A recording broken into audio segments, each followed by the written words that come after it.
弟兄姊妹平安。咁咧，我哋今日咧就係有復活節聖週日吃生命糧。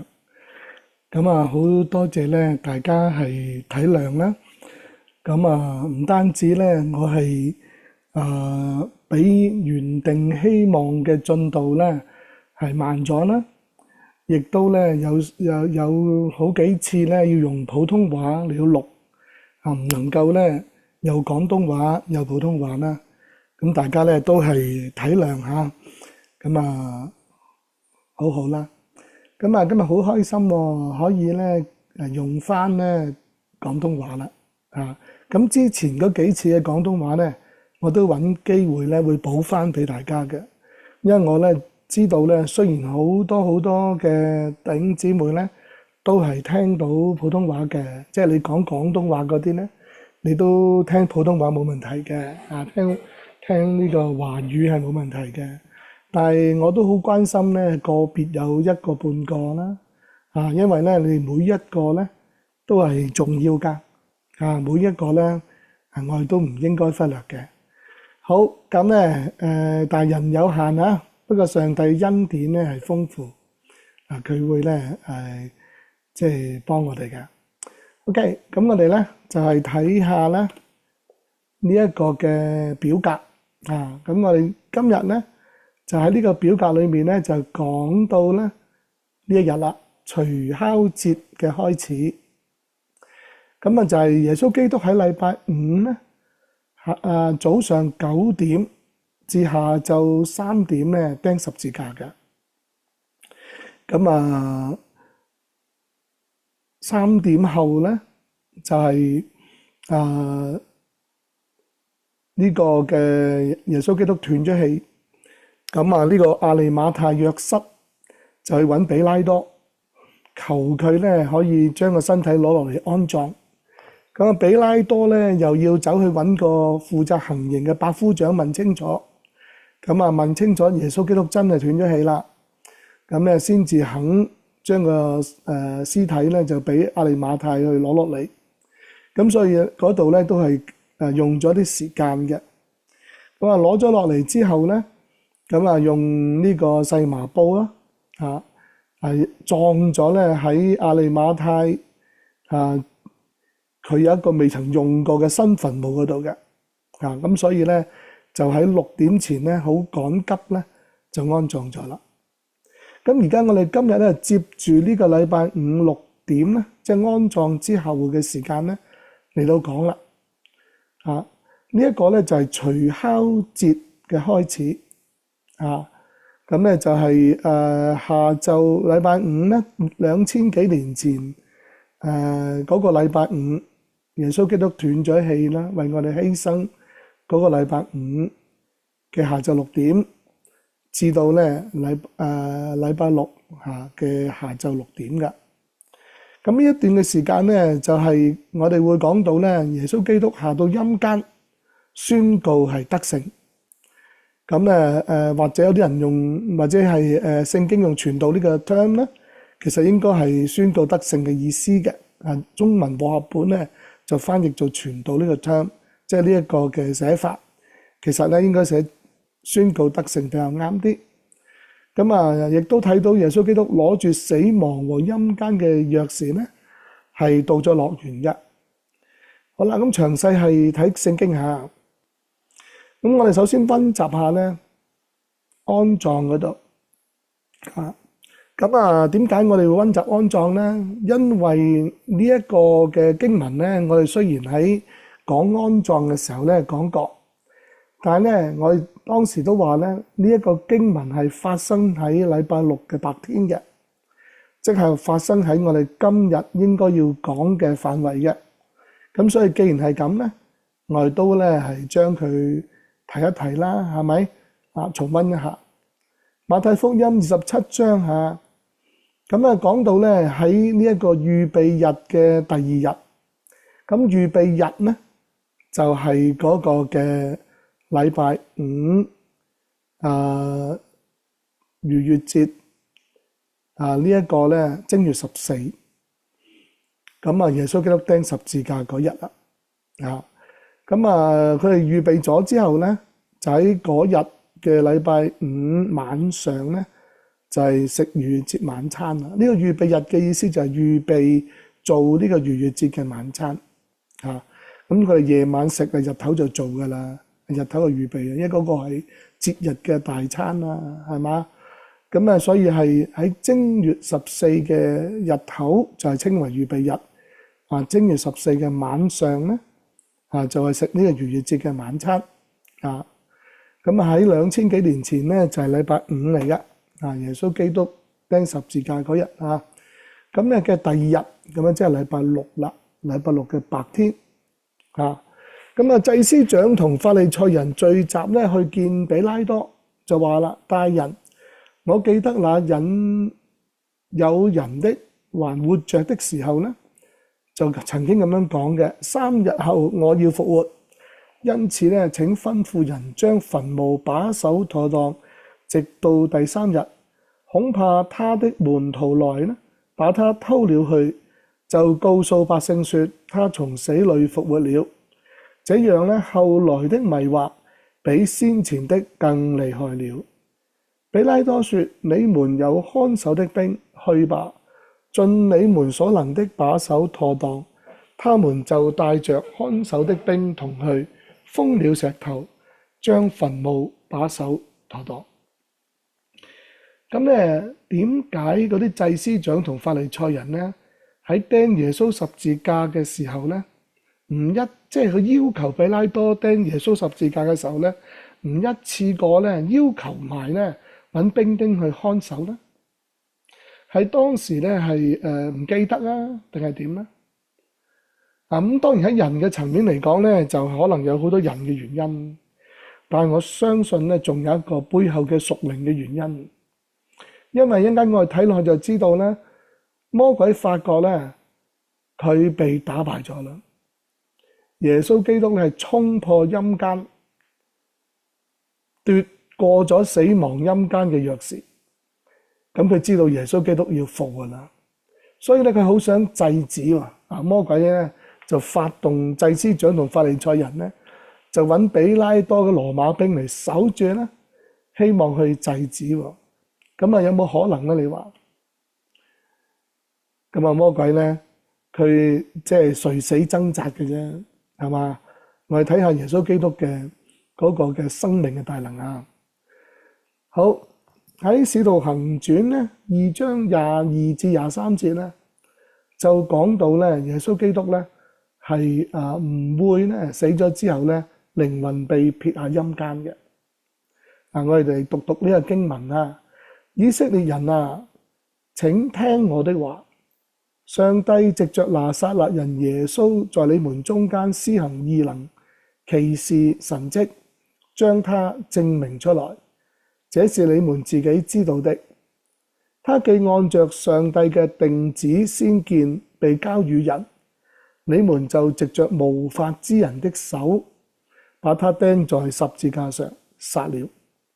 上帝卻將死的痛苦解釋了，叫他復活，因為他原不能被死拘禁。大衛指着他說：我看見主常在我眼前，他在我右邊，叫我不至於搖動。所以我心裏歡喜，我的靈快樂，並且我的肉身要安居在指望中。因你必不將我的靈魂撇在陰間，也不叫你的聖者見朽壞。咁啊，呢度咧係講到咧，上帝唔會將主嘅靈魂咧撇喺陰間嘅，亦都唔會叫咧主嘅身體咧呢個屍體啦死咗之後嘅身體咧係朽壞嘅。你已將生命的道路指示我，必叫我在你面前得着滿足的快樂。呢一段咧就係詩篇第16篇嘅預言嚟嘅。咁啊，彼得咧喺《使徒行傳》第2章講呢一篇道咧，呢個係教會誕生之後第一篇道啊，就引用咗詩篇16篇啦。跟住彼得繼續講啊，弟兄們，先祖大衛嘅事，我可以明明對你們說，他死了，也埋葬了，並且他的墳墓直到今日還在我們這裡。大衛既是先知，又曉得上帝曾向他起誓，要從他的後裔中立一位坐在他寶座上，就預先看明這事，講論基督復活說，他的靈魂不撇在陰間，他的肉身也必不見朽壞。咁咧，因為上面嗰篇詩篇咧，啲人讀落去咧就冇好清楚啦，係咪？一篇詩嚟嘅。咁啊，究竟啊，你必不將我的靈魂個我係大衛啊，定係邊位咧？如果係大衛嘅話咧，彼得話冇可能，因為大衛死咗埋葬咗，大衛嘅墳墓今日都仲喺度，大衛冇復活到啊，大衛嘅靈魂喺陰間啦，大衛嘅屍體係見朽壞啊。咁所以咧，彼得話咧，其實呢個預言咧，呢個詩篇所預言嘅咧，唔係大衛自己，係咧預先講論到基督復活，基督嘅靈魂咧唔會撇喺陰間，基督嘅肉身咧亦都唔會見朽壞噶。好，咁咧我哋睇以弗所書咧，我們各人蒙恩咧，都係照住基督所量俾我哋各人嘅恩賜，所以經常說他升上高天嘅時候咧，擄掠咗仇敵。咁呢個好明顯咧，就係指到基督嘅復活同埋升天。咁啊，擄掠仇敵咧係喺邊度去擄掠仇敵嘅啦？咁啊，將各樣嘅恩賜賞給人，既說升上，豈不是降在地下嗎？咁啊，基督喺復活升天啊，受死復活升天，究竟打咗場咩仗呢？喺呢個仗裏面咧，點樣打贏咗仇敵啊，俘虜咗佢哋呢？咁呢度咧係講到咧，唔單止係基督降生，而且咧係指到基督降下陰間。因為基督降生喺地上咧，並冇打過任何仗嘅，並冇喺地上擄掠任何仇敵嘅。咁但係基督降下陰間咧，就擄掠咗仇敵啦。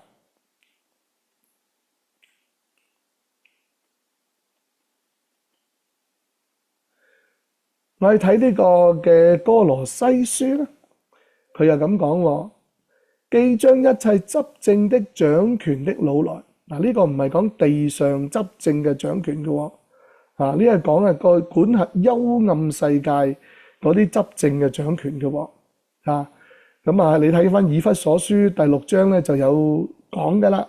佢話呢個執政嘅掌權嘅咧係管轄呢個幽暗嘅世界嘅，咁咧就明顯給眾人看咧，仗住十字架嚟誇勝啊！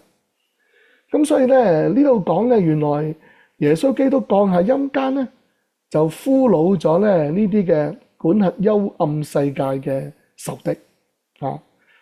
點解啊？因為佢喺十字架上打贏咗。希伯來書就好清楚啦，佢話因為你同我咧都係有一個嘅血肉嘅身體，所以耶穌基督咧，佢雖然係上帝啊，但佢照樣親自咧係成為咗血肉之體，即係從童貞女瑪利亞所生咧，跟住好似 BB 咁長大，同我同你一樣嘅啦。咁啊，點解要有呢個血肉身體咧？因為佢要代替我哋去付上罪嘅代價，而且當佢死喺十字架之後咧，佢就藉着死亡咧敗壞咗一個掌死權嘅魔鬼，而且咧要釋放嗰啲一生因為怕死而為奴僕嘅人。所以你見唔見到咧？係喺十字架上面係一場戰爭嚟嘅，而且打贏咗啊！耶穌基督打贏咗佢呢個死亡咧，好似係一個失敗，其實係一個最大嘅勝利，因為耶穌基督藉着呢個死亡咧，係敗壞咗一個掌死權嘅，就係魔鬼啦。所以主耶穌係打贏咗呢一場最決定性嘅屬靈戰爭啊！難怪咧耶穌基督喺十字架上咧係誇勝嘅。啟示錄咧亦都係咁講嚇，佢話咧主耶穌話咧佢係首先嘅，佢咧係末後嘅。嗱，呢個講到嘅永恆神聖啦，又係存活嘅，就講到佢係生命嘅主呢個永恆神聖啦。佢話我曾經死過，而家又活啦，直活到永永遠遠。呢個講到佢釘十字架，然之後死裏復活，而且咧佢咧將佢嘅永生嘅永恆神聖咧係完全彰顯啦。咁但係咧特別提到並且攞住乜嘢啊？死亡和陰間嘅鑰匙。咁啊，基督仗住十字架誇勝，因為佢藉着釘死十架咧，敗壞咗掌死權嘅魔鬼，從魔鬼手中咧佢奪過死亡和陰間嘅鎖匙。嗱，本來魔鬼掌握住死權啊，所以佢將啲人咧困喺死亡嗰度，困喺陰間嗰度啊。但係咧，耶穌基督咧死咗啦，去到陰間，佢唔會被困住噶，係嘛？佢即刻係衝破陰間嘅大門。咁咧，我相信呢個係喺耶穌基督斷氣嗰瞬間就發生啦，係嘛？魔鬼可能喺個瞬間咧好開心啦，因為咧上帝嘅獨生兒子竟然死喺佢手上啦，咁好開心想笑咧，未笑出嚟佢即刻喊啦，因為咧佢就係被耶穌基督咧擊傷咗佢嘅頭啦，咁咧喺創世記有個預言咧就話呢個魔鬼咧就要傷耶穌基督嘅腳跟啊，所以耶穌基督嘅腳跟係釘喺十字架度嘅，但係佢咧就係俾耶穌基督擊傷佢嘅頭，敗壞咗掌死權嘅魔鬼啊！佢咧真係醫翻一嘥藥費啊，死硬㗎啦咁啊！所以咧佢喺個瞬間想開心都未得咧，個頭就被剝爛咗啦，敗壞咗啦。咁咧死亡嘅權勢亦都係咧即係粉碎咗啦。咁耶穌基督咧亦都係攞咗呢個死亡同陰間嘅鎖匙咧，係可以衝破陰間嘅大門，釋放咧嗰啲一生因為怕死咧做魔鬼奴僕嘅人。咁咧我哋睇睇咧喺彼得前書咧都有描述呢方面嘅喎。佢話因為基督也曾一次為罪受死，就係義嘅代替不義嘅佢係一個完全冇罪嘅代替咧我哋呢啲係有罪嘅，為要引我們咧到上帝嘅面前咁呢個真係感謝神嘅救恩啦。按住肉體說咧，佢係被治死咗啦；按住靈性說咧，佢係復活咗啦。咁所以個瞬間咧，係嘛？即係耶穌基督唔係話好悲慘落陰間喎。佢喺個瞬間咧死亡，跟住咧靈魂去到陰間嘅時候咧，其實佢就係敗壞掌死權嘅魔鬼啦。咁而且敗壞咗掌死權嘅魔鬼，攞咗佢嘅死亡陰間嘅鎖匙咧，佢仲喺呢一個嘅陰間裏面咧，去講道去宣佈。因為19節話咧，耶穌基督曾藉這靈耶穌基督藉着這靈曾去傳道給那些在監獄裏的靈聽。咁即係講到耶穌基督嘅靈魂咧，係喺陰間嗰度咧，去宣佈咧，佢得勝咗啦。咁呢個監獄係指到陰間啦。咁人咧死咗咧，就去個拘留所。呢個拘留所咧，就係等候將來上庭上 court 啊。咁呢個拘留所咧就叫做陰間。咁將來嗰個咧上完 court 之後咧，嗰個審判咧就叫白色大寶座。咁幾時發生咧？就係將來啦。喺幾時啊？就係咧呢一個教會歷史任務完成，耶穌基督咧駕住雲翻嚟接教會，接所有信主嘅人喺地上嗰度咧提接我哋上天上啦。咁喺嗰刻開始計7年，地上有7年災難，同時間天上咧有7年嘅賞賜同埋婚宴就係呢個基督同教會嘅婚宴。咁7年後咧，基督同教會咧就降臨，跟住咧結束地上嘅7年災難。咁喺結束完之後，就展開一個1000年嘅千禧年嘅國度，由基督親自作王嘅。咁喺個千禧年國度之後咧，就有個白色大寶座啦。所以嗰個咧上 court 咧去到咁後嘅咁白色大寶座嗰個 court 審完之後咧，就係要去到真係嗰個咧受刑嘅正式監獄咧，嗰個就係地獄啦。明白嘛？所以你分到陰間同埋地獄嘅分別啦。咁呢個靈魂咧，呢個喺監獄裏面嘅靈咧，因為下面有講嘅。咁呢一靈係咩靈咧？一人死咗嘅靈魂落咗去呢個陰間啦。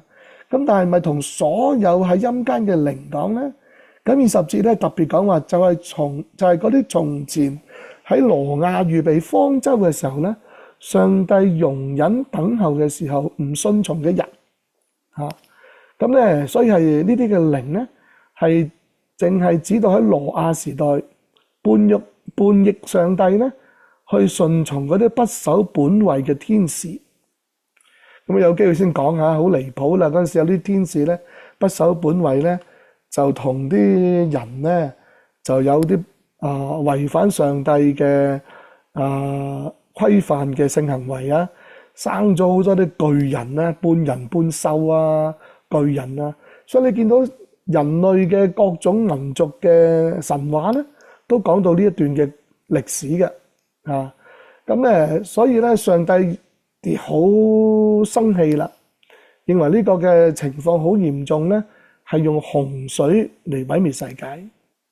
咁所以可以話咧，嗰個係一個嘅好特別嘅一個階段咁然之後就到我哋呢個階段咁我哋呢個階段咧，將來咧上帝咧係會用火嚟到咧係燒咗呢個世界嘅。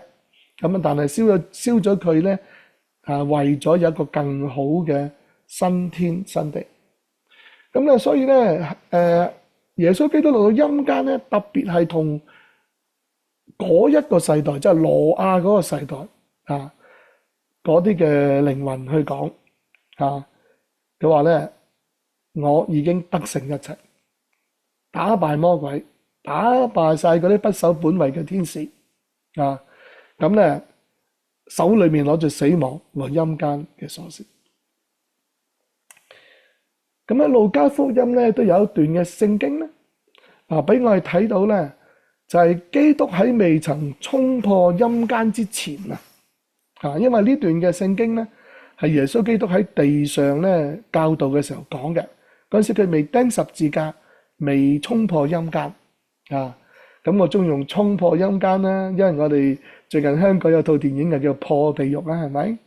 佢哋梗係破唔到啦，唯有耶穌基督咧先真正係能夠俾我哋呢個真嘅盼望，真正衝破陰間嘅。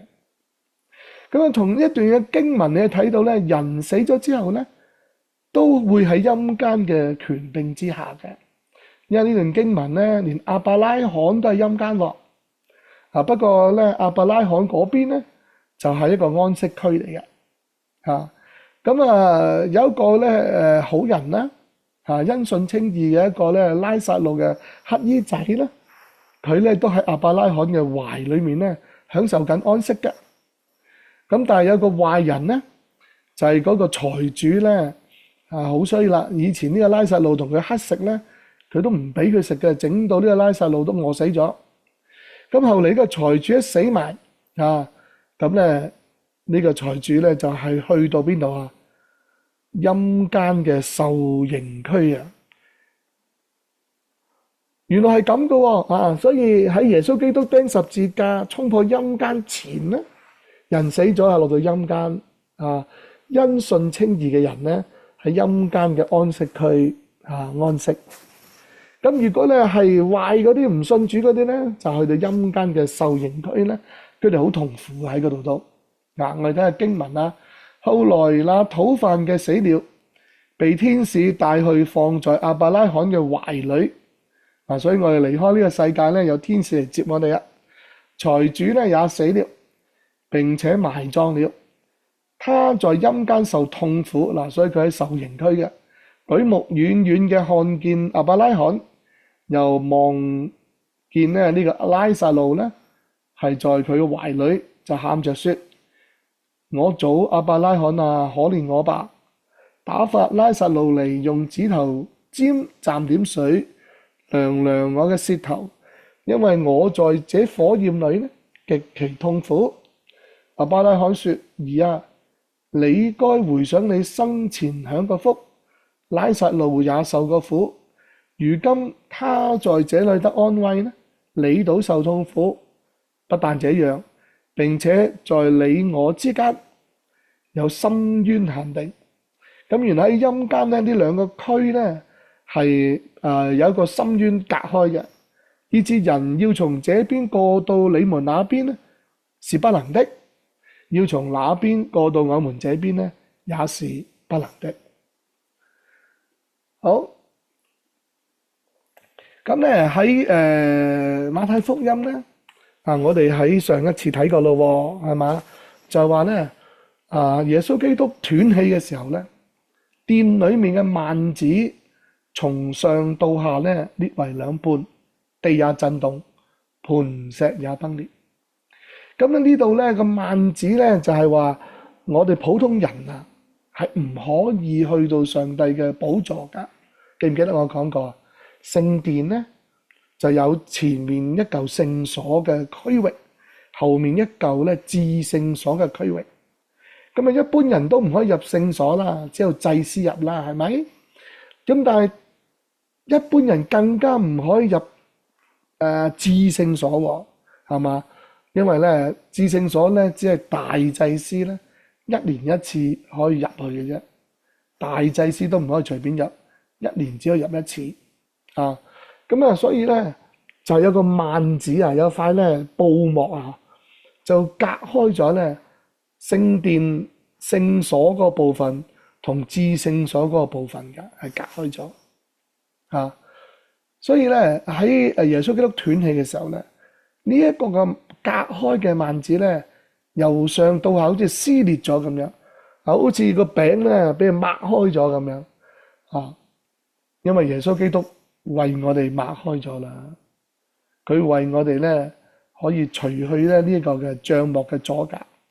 我哋可以隨時隨地，而家聖經話俾我哋聽下，我哋可以隨時隨地咧去到呢一個至聖所裏面嘅施恩寶座嗰度咧，得憐恤蒙恩惠做隨時嘅幫助嘅咁所以咧呢個係非常之寶貴喎咁喺呢一瞬間咧，其實咧已經點解會咁啊？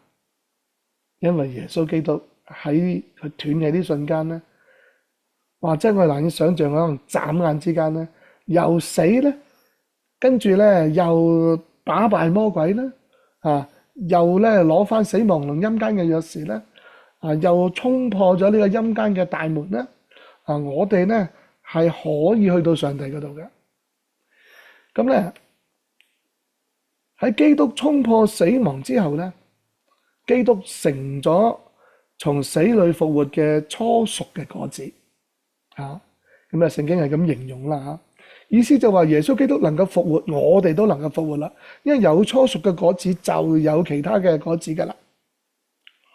但係我哋喺馬太福音27章就見到，甚至乎當時咧喺耶路撒冷有啲墳墓都開咗啦，有啲嘅已睡嘅聖徒嘅身體咧竟然起嚟嘅耶穌復活之後咧，佢甚至乎從墳墓裏面出嚟添。咁所以呢啲部分嘅有一啲嘅已睡嘅聖徒咧，蒙恩咧成為咗頭一次復活嘅初熟果子。因為咧如果你有同我一齊睇過啟示錄嘅查經咧，就啟示錄講有頭一次嘅復活，就係所有信主嘅人咧，都喺呢個頭一次嘅復活有份嘅。不過呢個頭一次咧，係即係有一段時間嘅喎，即係唔係同一個瞬間嘅喎，有一段嘅時間。第一棵樹咧結出頭一批嘅果子咧，都一粒一粒咧又有先有後嘅。咁啊喺呢個頭一次嘅復活嘅裏面嘅第一批咧，就係馬太福音講嘅呢一批。佢竟然咧可以咧喺個墳墓度走出嚟嘅喎，咁真係好奇妙啊！咁咧而喺路加福音度亦都講到個強盜死咗，係嘛？但係主耶穌話咩啊？我實在告訴你，今日你要同我在樂園裏邊，因為呢個強盜悔改啊，同主耶穌講話：耶穌啊，你得國降臨的時候，求你紀念我。我琴日咧解釋過呢個得國降臨係咩意思啦，所以我今日唔多講嚇。咁呢個代表佢悔改信主。咁主話你悔改啊，我紀念你，唔止紀念你啊，你今日啊，你唔使等咁耐啦，唔使等到我將來得國降臨啦，你今日你就同我咧喺樂園咯。咁喺腓立比書咧，保羅又咁講啦，佢話咧佢都好難揀啦，究竟係離世歸主好啊，定係咧留喺地上幫弟兄姊妹好？佢話因為離世與基督同在咧，係好得無比嘅，因為喺樂園嗰度嘅，所以基督衝破咗死亡之後咧，敗壞掌死權嘅魔鬼唔係魔術啦，我前面可能好多都係要改翻咯，原來呢個我寫咗魔術啊，係魔鬼，咁前面有嗰啲 PowerPoint 咧，我都要改喎，譬如呢度啦，係嘛，睇先。就係呢一個錯咩？如果就係呢個錯都幾好喎，咁就實喎，哇冇錯好多啊！好，不過呢，我見到拉撒路呢度咧，呢個字我哋讀聖經咧都要好小心啊！望到啦，拉撒路喺個懷裏面漏咗個字，好。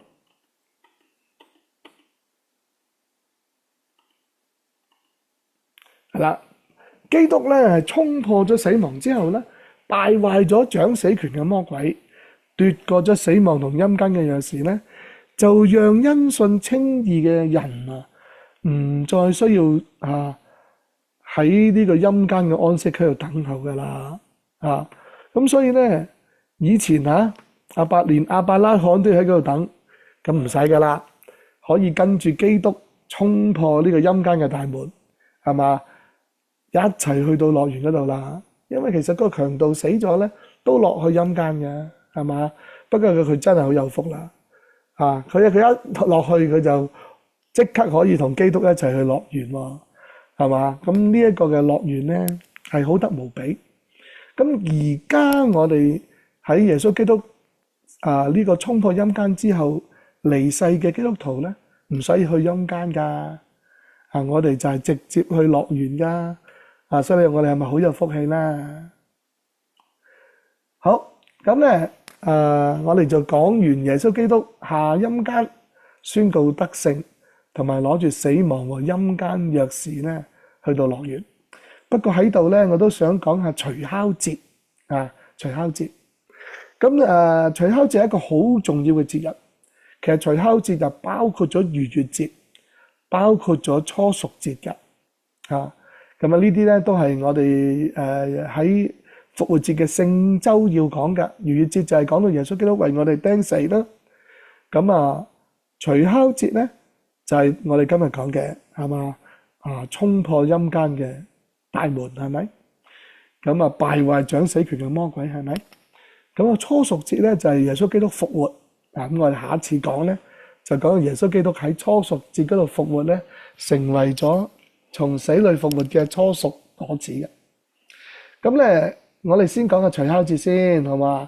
喺出埃及記下，你們要紀念這日，守為耶和華的節，作為你們世世代代永遠的定例。你們要吃無酵餅7日，頭一日要把酵從你們各家中除去，因為從頭一日起，直到7日為止，凡吃有酵之餅的，必從以色列中剪除。好嚴格嘅喎，要死嘅喎。頭一日你們當有盛會，第7日呢也當有盛會。這2日之內，除了預備各人所要吃的以外，無論何工都不可作。所以一個好重要嘅安息嘅，唔單止安息日啊，安息嘅一個盛會添啦。安息唔係1日，安息7日啦。你們要守無酵節，因為我正當這日把你們的軍隊從埃及地領出來，所以呢，你們要守這日。記唔記得就係由逾越節，就係佢哋出埃及嗰日開始咧紀念，所以咧就有逾越節嘅。所以你們要守這日，作為世世代代永遠的定例。從正月14日晚上，係嘛？咪禮拜5、6點後咪係晚上咯。咁咧直到21日晚上，你們要食無酵餅。喺你們各人嘅家中7日之內呢，不可有酵，因為凡吃有酵之物的，無論是寄居的，是本地的，必從以色列嘅會中剪除。有酵的物，你們都不可吃。在你們一切住處要吃無酵餅。酵呢喺以色列係代表罪惡嘅，咁即係要除去罪惡嘅。以色列人喺正月14嘅中午之前，直到而家都係嘅，佢哋就要除酵啦。將啲酵燒咗去嘅。所以原來以色列人過年咧係會燒嘢嘅，似唔似我哋中國人啊？似㗎真係啊！不過中國人咧就喺度燒埋晒嗰啲米，後嚟變咗質啦。正版喺度變咗質嗰啲真係燒埋嗰啲字咩嗰啲嘢啦。正版咧都係燒嘢，燒啲咩啊？燒啲酵啊，以確保咧喺預備逾越節嘅時候咧，屋企裏面係冇酵。因為你要食逾越節晚餐啊嘛，咁你係日頭就做噶啦嘛。咁日頭做嘅話咧，你唔可能喺日頭有酵嘅時候做一個無酵嘅逾越節晚餐出嚟噶。所以佢哋咧就喺雖然話正月14嗰晚嗰晚其實就係正月15噶咯。佢哋係晚上就係開始一日噶嘛。咁你唔可能喺晚上先冇酵噶嘛，你要提前噶。係咪？如果唔係你個晚上嘅晚餐有酵，咪即係死得啦，係咪？所以佢哋正月14最遲中午就係一定除晒啲酵，甚至乎最好咧就係早上一早就抌晒啲酵嘅啦，係嘛？最遲係中午，跟住攞出去燒晒佢，確保咧佢哋整個逾越節晚餐嘅時候，正月14白天嘅時候，屋企係冇酵。咁呢樣嘢係應驗主耶穌係嗰個真正嘅逾越節犧牲嘅羔羊，因為主耶穌係喺正月14嘅白天上午9點至下午3點被釘喺十字架。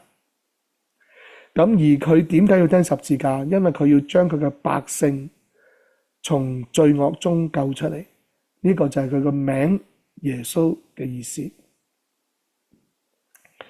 除酵。唔係偶然嘅，弟兄姊妹，唔係偶然嘅，真係嘛？上帝定嗰啲節日，其實教我哋好多嘅嘢。不過有啲人咧不求甚解，總之係跟住做。咁都好過你唔做，係嘛？如果你唔做更唔好啦，係咪？有啲係不求甚解跟住做，但係其實咧，如果你明白上帝安排嘅節日咧，係好有意思。羅馬書咧就講話咧，保羅話佢未信主嘅時候咧，佢覺得咧有一個律啊，即係有一個定律啊，就係佢願意做上帝喜歡嘅事情嘅時候咧，就有惡同佢喺埋一齊。因為按住佢裏面嗰個意思咧，佢係中意佢嘅良心啊，佢各方面咧，佢中意聽上帝嘅話嘅。但係佢覺得佢身體嘅裏面咧係有另外一個律同佢心中嘅呢個律去交戰，咁啊，但係打敗佢嘅，叫佢服從咗咧嗰個肢體犯罪嘅律，成日都犯罪。佢唔想嘅，佢話我真係苦啊，誰能救我脫離這取死的身體呢？感謝神，靠着我哋嘅主耶穌基督咧就能脫離啦。嗱，呢個就能脫離咧就係除酵。一個人咧，如果你因信稱義，做咗基督徒咧，你要經驗到咧，我哋係能夠勝過咧被罪污染咗嘅身體嘅。咁呢個身體幾時被罪污染咧？或者呢個身體個律啊，犯罪嘅律幾時係將我哋成為咗奴隸咧？唔係一出世。一出世當然嘅身體都唔係完美啦。亞當夏娃犯罪影響我哋，但係呢個唔完美嘅身體咧，不至於讓我哋成為咗罪嘅奴隸嘅。幾時開始成為罪嘅奴隸啊？就係當我哋一路長大，良心提醒我哋上帝喜歡乜嘢，有乜嘢啱嘅，有咩錯嘅，但我哋偏偏咧唔去依靠上帝咧，去做出上帝喜歡嘅嘢。我哋偏偏咧係犯咗罪。當我哋犯咗罪嘅時候咧，我就成為咗魔鬼嘅奴隸咧。咁呢個律咧就發生喺我哋嘅生命當中咧。我哋成日都有呢個經驗，我哋有酵啊。咁啊，感謝神原來我而家信咗主咧，就可以脫離咧，可以除酵咯。係咪好好啊？真係呢個真係好感恩。呢個係我信主嘅原因啊。點解我信主啊？我就因為要脫離罪啊。咁啊，神咧真係信實，佢使我咧能夠除酵啦。啟示錄咧話俾我哋聽個好徹底嘅除酵添。佢話我又看見一個新天新地，因為先前嘅天地咧係用火燒咗佢啦。挪亞嘅時代嘅天地係用水嚟浸壞晒佢嘅，但係挪亞時代之後嘅天地咧，最後係用火燒咗佢。不過好好，燒咗就有個新天新地，海也不再有了。我又看見我今日唔解海也不再有了啊！聽過我講啟示錄嘅就知㗎嚇。今日如果唔係咧，我哋離咗題㗎啦嚇，好重要㗎呢句聖經嚇。唔係你一般講話我中意海景，而家冇咗海景，你又唔使擔心㗎。我又看見聖城新耶路撒冷由上帝那裏從天而降，預備好了，就如新婦裝飾整齊，等候丈夫。我聽見有大聲音從寶座出來說：看啊，上帝的帳幕在人間，他要與人同住。喂，你如果有酵，你點同上帝住啊？你有罪，你點樣見上帝啊？非聖潔不能見主啊！所以除酵啊，他們要作他的子民，上帝呢要親自與他們同在，作他們嘅上帝。上帝要擦去他們的眼淚，不再有死亡啦，也不再有悲哀哭號疼痛。即係罪酵帶嚟嘅問題呢，全部呢都係除去晒噶啦。好好啦。因為先前嘅事有罪嘅污穢嘅世界，咒詛嘅世界都過去咗啦。